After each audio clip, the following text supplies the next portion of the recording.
Now, as peace talks were being held in Doha, the Afghan security forces and the Taliban engaged in another round of fighting. Afghanistan's Ministry of Defense has alleged that the Taliban attacked security forces in at least about 18 different provinces across the country.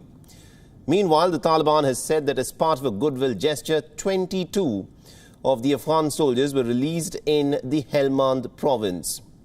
Now, Afghanistan's government and representatives from the Taliban will be holding several meetings in a bid to end nearly about 2 decades of war.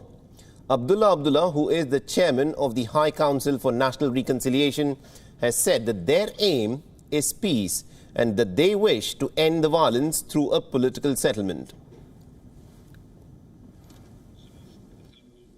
The legitimate demand of our people and the aim of peace is to end the war and violence through a political settlement. Our people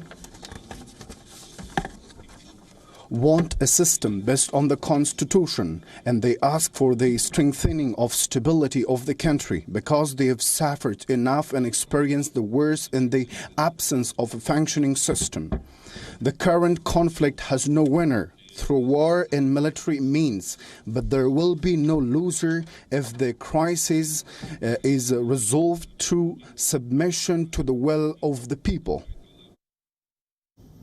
Now, Mullah Abdul Ghani Baradar, a representative from the Taliban side, said that the talks will pave the ground for Afghanistan to be an independent, united, developed nation.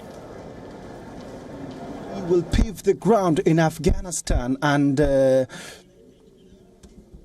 we want to assure the world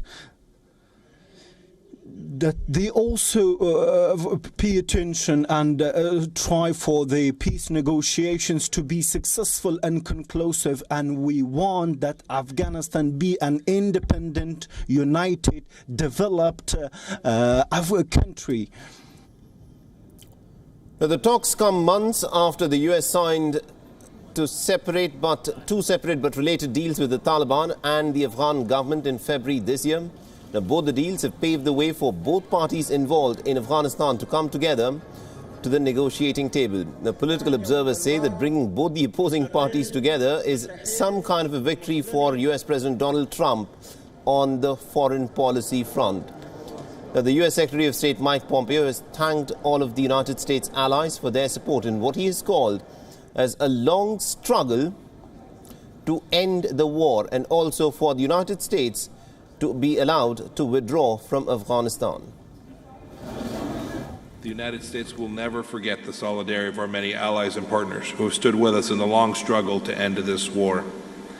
Today we want to also honor and remember them. Nor will we in the United States ever forget September 11th. We welcome the Taliban commitment not to host international terrorist groups, including Al-Qaeda, nor to allow them to use Afghan territory to train, recruit, or to fundraise. Now, India was also present at the Intra-Afghan talks ceremony. Now, India's External Affairs Minister S. Jaishankar has stressed upon the deep civilizational values that are shared between India and Afghanistan. Now, Jaishankar said that India supports an immediate and a comprehensive ceasefire and expects that the soil of Afghanistan is not used for any anti-India activities.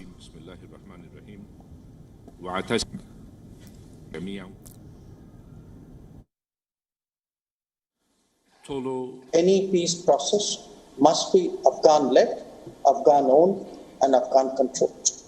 It has to respect national sovereignty and territorial integrity of Afghanistan. It should promote the values of human rights and democracy that can foster development.